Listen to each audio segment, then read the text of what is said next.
शुरू हो गई है। पुतिन ने 24 घंटे के अंदर यूक्रेन के 3 शहरों पर करीब 100 मिसाइलों और बमों से हमला किया है। यूक्रेन के जनरल ने अब जेलेंस्की को साफ साफ यह कह दिया है कि 48 घंटों के अंदर अगर हथियार नहीं पहुंचे तो रूस यूक्रेन के अंदर लाशों का हाईवे तैयार कर देगा। रिपोर्ट देखिए।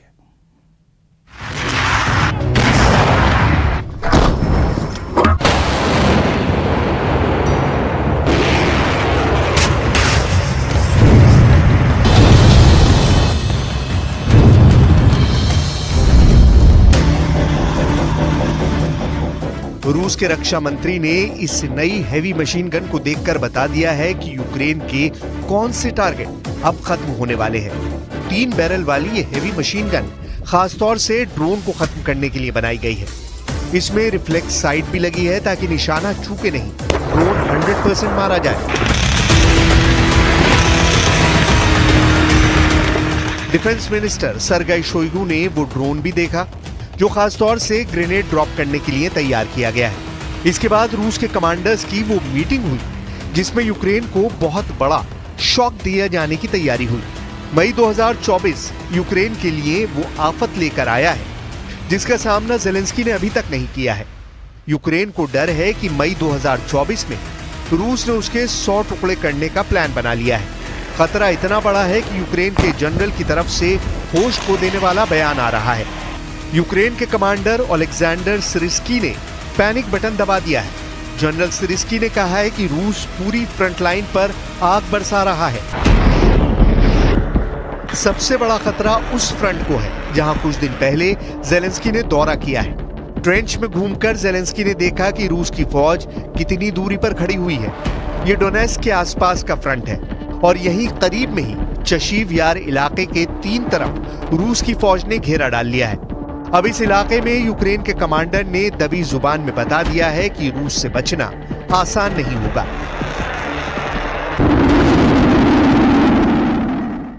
Лінія оборони довкола Часового Яру є дуже динамічною.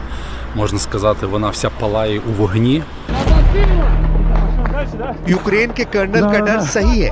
रूस ने चशीव यार से 100 किलोमीटर दूर नोवोमी खलीफका इलाके पर कब्जा कर लिया है। ये जगह भी डोनेट्स्क के करीब है। हफ्तों की गोलीबारी के बाद रूस ने यहां ड्रोन से वीडियो बनाकर दिखा दिया कि उसका इलाके पर कब्जा हो चुका है। पुतिन अब रहम दिखाने के मूड में नहीं है। पुतिन को रिजल्ट चाहिए, इसीलिए मई के महीने की शुरुआत ऐसे हमलों से हो रही है। ये दक्षिण यूक्रेन की पोर्ट सिटी ओदेसा है और यहाँ काला सागर के करीब बनी इस इमारत पर रूस की मिसाइल गिरी है। इसे हैरी पॉटर कैसल कहा जाता था। Щоденні російські ракетні удари, щоденні спроби окупанта зруйнувати більше наших позицій. Все це можна зупинити, можна зірвати російські наступальні плани. Але для цього українська сила має спиратися на достатню підтримку від партнерів, на патріоти, які потрібні. ज़ेलेंस्की की बात अगर आपने गौर से समझी तो उन्होंने 3 बात कही है। रूस की मिसाइल कयामत बनकर बरस रही है। यूक्रेन को इन मिसाइलों को रोकने के लिए पैट्रियट एयर डिफेंस सिस्टम चाहिए और रूस के टारगेट को तबाह करने के लिए 155 मिलीमीटर के गोलों की जरूरत है। ज़ेलेंस्की को साफ साफ पुतिन का मई प्लान नजर आ रहा है। इसी प्लान की वजह से यूक्रेन पर 100 टुकड़ों वाला खतरा मंडरा रहा है। अमेरिका ने भी इस युद्ध को लंबा खींचने में कोई कसर नहीं छोड़ी है। $60 अरब की मदद यूक्रेन को पहुंचाने का ऐलान हो चुका है, जबकि $1 बिलियन यानी करीब 8,000 करोड़ के हथियार फौरन सप्लाई करने की तैयारी हो चुकी है। यही बात बताने के लिए ज़ेलेंस्की हर फ्रंट पर दौड़े दौड़े पहुंच रहे हैं ताकि फौज का हौसला न टूटे, क्योंकि कई फ्रंट से ऐसी खबरें लगातार आ रही हैं कि गोला बारूद खत्म होने की वजह से यूक्रेन के सैनिकों की हिम्मत टूट रही है, क्योंकि रूस की मिसाइलें यूक्रेन पर मौत बनकर बरस रही हैं। One of Ukraine's biggest needs right now is to find a way to better defend itself against these barrages of Russian missile attacks. And what they really need is what President Zelensky called today an air shield, really something to be able to protect their cities from all of these incoming missiles. मई के महीने में Ukraine के और टुकड़े ना हो, इसके लिए व्हाइट हाउस की तरफ से बड़ा ऐलान किया गया है। इसमें $6 बिलियन के वो हथियार हैं जो रूस के हमलों पर ब्रेक लगा सकते हैं। $6 बिलियन यानी 50,000 करोड़ और इतनी रकम में यूक्रेन को मिलने वाले हथियार देख लीजिए। इसमें पेट्रियट एयर डिफेंस सिस्टम है, इसमें NAS AMS air defence system है, इसमें हाईमास मल्टी रॉकेट सिस्टम है, साथ ही 155 मिलीमीटर वाले तोप के गोले हैं। सवाल है कि ये हथियार कब तक रूस को रोके रहेंगे, कब तक नेटो व्लादिमीर पुतिन के इरादों को कमजोर करता रहेगा, जबकि अब तक वो पूरी तरह फेल साबित हुआ है। नेटो के चीफ कीव आकर जेलेंस्की से मिल चुके हैं, बड़े बड़े वादे कर चुके हैं, लेकिन यूक्रेन का युद्ध बताता है कि ये पूरी तरह पुतिन के कंट्रोल में है। इस बीच ब्रिटेन में प्रिंस एडवर्ड की पत्नी सोफी भी यूक्रेन पहुंची और ये दौरा अचानक हुआ। सोफी ब्रिटेन के शाही परिवार की सदस्य हैं और इस वक्त यूक्रेन में ब्रिटेन के हथियारों का बोलबाला है। सोफी की मुलाकात जेलेंस्की से भी हुई और उनकी पत्नी ओलेना जेलेंस्की से भी हुई। Documenting the crimes are extremely important too. So this is where it's really I was very pleased to see what the work has taken place here, and it is very much still in the early stages. But it's wonderful, and I'm pleased that the British government is supporting this humanitarian effort because it is really important further down the line. इस video में आप Zelensky का महल भी देख सकते हैं। इस युद्ध की सबसे खास बात यही है कि जेलेंस्की का महल यानी यूक्रेन का राष्ट्रपति भवन अब तक महफूज है। सवाल है कि क्या पुतिन वाकई इसे टारगेट करने में फेल रहे हैं या वो इस पर हमला ही नहीं करना चाहते।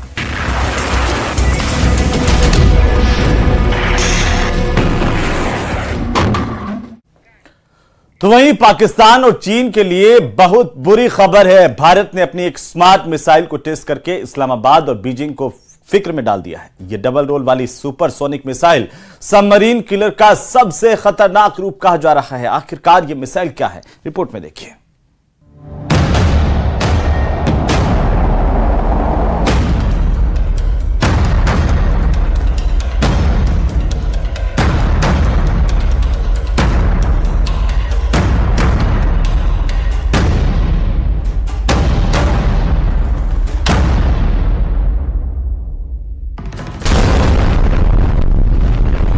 काउंटडाउन चला, फिर धुआं उठा और फिर गगनभेदी शोर,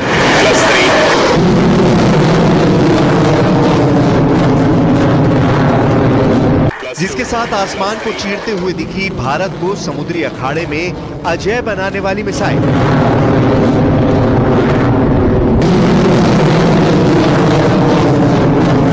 जिसकी तेजी का, तेज हमले का, तबाही का अंदाजा भी दुश्मन नहीं लगा सकते।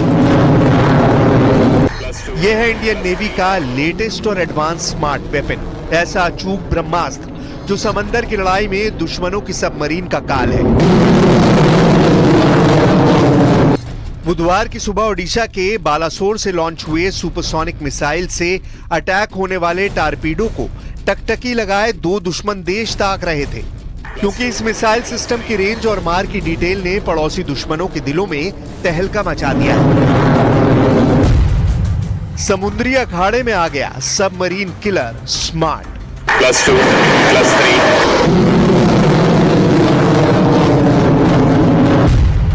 समंदर में धौंस जमाने से बाज आएगा ड्रैगन।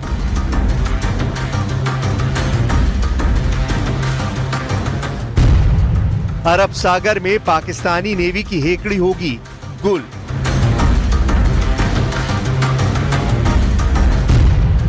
डबल फ्रंट पर धमाके को तैयार भारत का सुपरसोनिक हथियार +2 +3।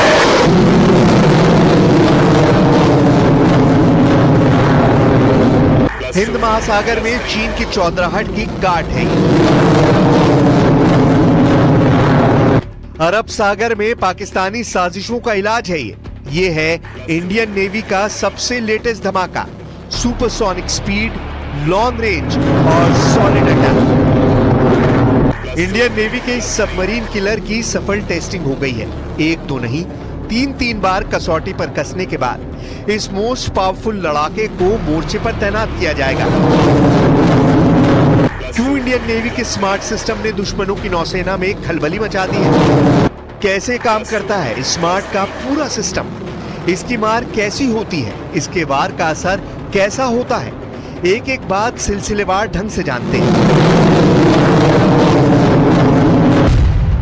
भारत ने तीसरी बार supersonic missile assisted release of torpedo SMART का सफल परीक्षण किया। यह एंटी सबमरीन मिसाइल सिस्टम है। स्मार्ट सिस्टम रक्षा अनुसंधान और विकास संगठन DRDO ने नौसेना के लिए ही तैयार किया है। स्मार्ट सिस्टम भारतीय नौसेना की ताकत बढ़ाने का काम करेगा और खतरों से बचाएगा। ये सिस्टम देश की पनडुब्बी विरोधी युद्ध क्षमताओं में बहुत बड़ी उपलब्धि माना जा रहा है। 1 now +1 +2 +3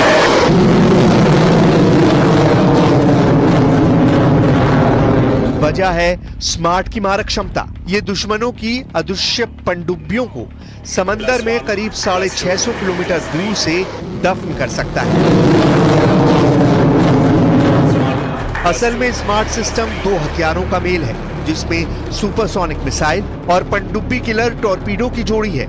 मिसाइल से तूफानी रफ्तार और बारूदी टॉर्पीडो से तबाही लाने वाला प्रहार। स्मार्ट सिस्टम कैसे दुश्मनों का काम तमाम करता है, देखिए।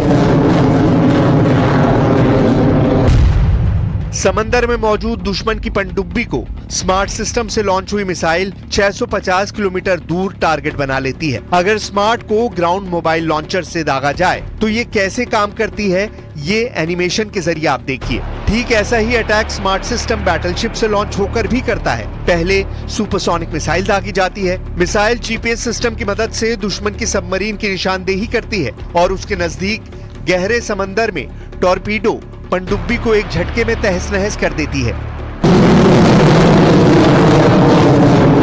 स्मार्ट एक तरह की एंटीशिप मिसाइल है, जिसमें कम वजन का एक टॉर्पीडो लगा है। इस टॉर्पीडो का इस्तेमाल पेलोड की तरह होता है। इन दोनों की ताकत से ये एक एंटी सबमरीन मिसाइल बन जाती है। इससे मिसाइल को तो ताकत मिलती ही है, साथ ही टॉर्पीडो की मदद से इसमें पनडुब्बी को ध्वस्त करने की क्षमता आ जाती है। इंडियन नेवी के सबसे खास हथियार की खूबी ये है कि दुश्मन की सबमरीन को ये समंदर में 30 मीटर की गहराई में छिपे होने पर भी तबाह कर सकती है।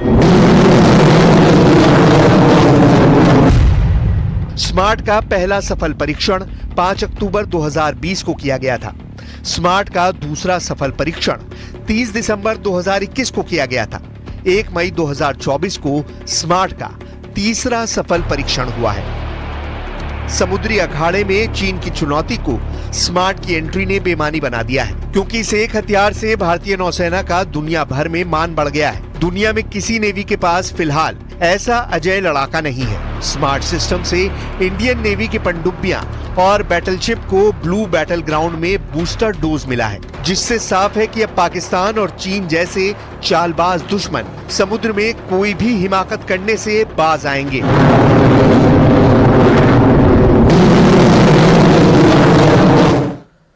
और चलिए अब बात करेंगे दौसा की, क्योंकि दौसा के लालसोट से एक हैरान कर देने वाला वीडियो सामने आया है, जिसमें लालसोट शहर से दौसा की तरफ कुछ बजरी के ट्रैक्टर आ रहे हैं, लेकिन ट्रैक्टर में ड्राइवर मौजूद नहीं है। ये तस्वीरें देखिए, आप भी हैरान हो जाएंगे। और बिना ड्राइवर के ही ट्रैक्टर ये चलता हुआ नजर आ रहा है। ये वीडियो सोशल मीडिया पर जमकर वायरल हो रहा है। दौसा के लालसोट में घाटा का ये वीडियो बताया जा रहा है। हालांकि ये वीडियो कब का है इसकी पुष्टि नहीं हुई है, लेकिन लालसोट का घाटा दुर्घटना संभावित क्षेत्र है। यहां पर कई बार बड़े सड़क हादसे हो चुके हैं। लालसोट से दौसा की तरफ आते वक्त भारी वाहन इस घाटे में नहीं चढ़ पाते, जिसके कारण आगे के टायर जमीन से ऊंचे हो जाते हैं और काफी मुश्किल के बाद वाहन चालक इस घाटा से अपने वाहन को पार करते हैं। लेकिन बजरी के इस ट्रैक्टर को देखकर तो लगता है कि वाहन चालक पूरी तरह लापरवाह है और खुद तो नीचे उतर गया और ट्रैक्टर की रेस को स्थिर करके घाट पर पार कर रहा है। राजस्थान सरकार की पाबंदी के बावजूद भी बजरी माफिया धड़ल्ले से परिवहन कर रहा है। और इतना ही नहीं, बजरी का परिवहन कर रहे ट्रैक्टर चालक यातायात नियमों की खुलेआम जमकर अवहेलना करते हैं। तो वहीं आपने बड़े बुजुर्गों से यह सुना होगा कि 60-70 के दशक में शिक्षा प्राप्त करने के लिए वे कई किलोमीटर दूर तक पैदल चलकर के स्कूल तक पहुंचते थे। युग भले ही बदल गया, मगर हालात आज भी नहीं बदले। भीषण गर्मी और लू के थपेड़ों के बीच बाड़मेर जिले के गांव के नौनिहाल टीन शेड के नीचे पड़ने को मजबूर हैं। ये रिपोर्ट देखिए।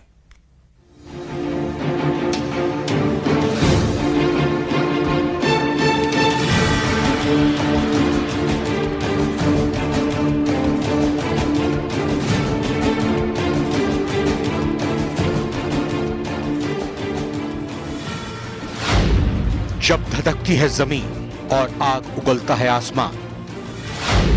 टीन शेड के नीचे पढ़ने को मजबूर नौनिहाल। शिक्षा व्यवस्था का हाल बेहाल। स्कूल जाते बच्चों की ये तस्वीरें फील गुड कराती हैं। इन तस्वीरों को देखने पर लगता है कि बेरोजगारी के आंकड़े चाहे जितने बढ़ रहे हों, लेकिन अक्षरों के प्रति लोगों के मन में सम्मान अब भी बरकरार है। तभी गांव देहात के लोग अपने बच्चों को पढ़ने भेज रहे हैं और बच्चे भी खुशी खुशी ऊबड़ खाबड़ रास्तों से होते हुए स्कूल जा रहे हैं। अब इन बच्चों का स्कूल देखिए, तापमान 40 डिग्री पर है या पार हो चुका है। ऐसे समय में मौसम विभाग बाहर निकलने या भीषण गर्मी में ज्यादा देर तक रहने से बचने की सलाह देता है, लेकिन बाड़मेर के बच्चे ऐसा नहीं कर सकते। अक्षर ज्ञान के लिए इन्हें प्यास और पसीने का दरिया पार करना ही होता है। समझिए सर, आप देख रहे हो मेरे बच्चा भी परेशान है और कोई पानी वगैरह कुछ नहीं है, होली भी जी बनी नहीं है। स्कूल के बारे में हाथ जोड़कर माना सरकार जो सब तो दे सके, हमारा बच्चा परेशान आप देख रहे हो। टीन शेड में पढ़ रहे बच्चों की तस्वीर है बाड़मेर शहर से महज 20 किलोमीटर दूर शिवपुरा की। ना कक्षा, ना शौचालय और ना पीने का पानी। भवन नहीं होने से मिड डे मील का पोषाहार को भी पास की ढाणियों से पका कर लाना पड़ता है। स्कूल में 30 बच्चे पढ़ते हैं, जिनके लिए 2 टीचर हैं। छुट्टी के बाद बच्चे कुर्सी और दरी पास के घरों में रखकर आते हैं, दूसरे दिन वापस लेकर आते हैं। अभिभावक परेशान हैं और हाथ जोड़कर जिम्मेदारों से गुहार लगा रहे हैं। अच्छा, तो वो परेशानियां मेरे बच्चा के वास्ते स्कूल नहीं बढ़ रही है। अच्छी तरह में माना स्कूल बढ़ानी है तो कोई भी माना सो भी तो है। मैं तो बूढ़िया तो मजबूर तो चले जाएंगे। मेरा पोता पोती तो वहीं परेशान हो रहा। मैंने सड़क वगैरह आज तक तो अब हुआ नहीं, हमें बन रही हुए। स्कूल खोलने के लिए भवन की स्वीकृति 2 साल पहले मिल चुकी थी, लेकिन अब तक स्कूल के लिए भवन नहीं बना। अभी तक भूमि आवंटन नहीं हो पाई। भूमि आवंटन में नहीं होने के कारण भवन निर्माण के प्रस्ताव राजस्थान स्कूल शिक्षा परिषद को नहीं भेजा गए। यदि आज जैसे ही अखबार के माध्यम से, उच्च अधिकारी के माध्यम से जैसे ही निर्देश प्राप्त हुए हैं, हमने भूमि आवंटन की प्रक्रिया को शीघ्र ही पूर्ण करवाने के हेतु मैंने अधीनस्थ मुख्य ब्लॉक शिक्षा अधिकारी को निर्देश दिया गया है। ग्रामीणों के पास मुख्य जिला शिक्षा अधिकारी के आश्वासन को मानने के अलावा और कोई रास्ता नहीं है। आइए उम्मीद संजोएं कि किसी संवेदनशील जिम्मेदार तक परेशान करने वाली तस्वीरें पहुंचे और बच्चों को पढ़ने लिखने की बुनियादी सुविधाएं हासिल हो सके। न्यूज़ 18 राजस्थान के लिए बाड़मेर से प्रेमदान देथा की रिपोर्ट। तो वहीं सीमा हैदर सनातन अपनाने के बाद से ही कई ट्रोलर्स के निशाने पर आ गई हैं और कई लोग उनके मंगलसूत्र और सिंदूर को लेकर के भी सवाल उठाते हैं। अब सीमा हैदर ने उनको कड़ा जवाब कैसे दिया, रिपोर्ट में देखिए।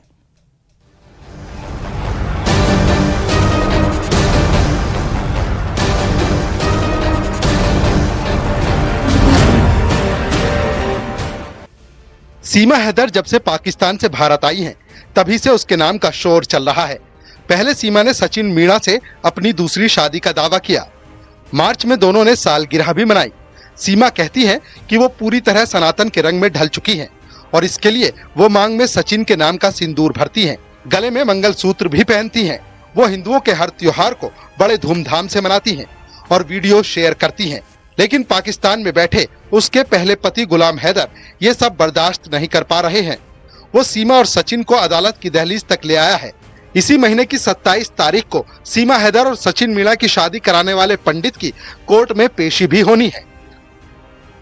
इतने दिनों से जो हमारे ऊपर झूठे झूठे आरोप लगाए जा रहे थे, बच्चों के ऊपर, मेरे पति के ऊपर, मेरे परिवार के ऊपर, मेरी मीना फैमिली के ऊपर, मीना समाज के ऊपर, रबुपुरा के ऊपर जो झूठे झूठे आरोप लगाए जा रहे हैं, सनातन धर्म पे आरोप लगाए जा रहे हैं, मेरी बिंदी सिंदूर लगाने पे और मेरे मंगलसूत्र पहनने पे जो आरोप लगाए जा रहे हैं, मेरे व्रत रखने पे, मेरी पूजा करने पे और मेरा हनुमान चालीसा पढ़ने पे जो अलग अलग लोग आरोप लगा रहे हैं, तो अब मैं उन चीजों से परेशान होके, दुखी होके मैं अपने प्यारे भाई डॉक्टर AP सिंह को मैंने कहा कि आप इन पे सख्त कार्रवाई करें।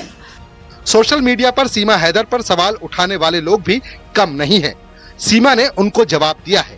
सीमा का कहना है कि लोग उनके सनातन धर्म का पालन करने पर भी सवाल उठाते हैं। कई लोग तो बुरा भला तक कहते हैं। ऐसे लोगों पर कार्रवाई करने का फैसला लिया है। और इसी के साथ ही इस बुलेटिन में फिलहाल इतना ही। आप देखते रहिए न्यूज़ 18 राजस्थान। नमस्कार।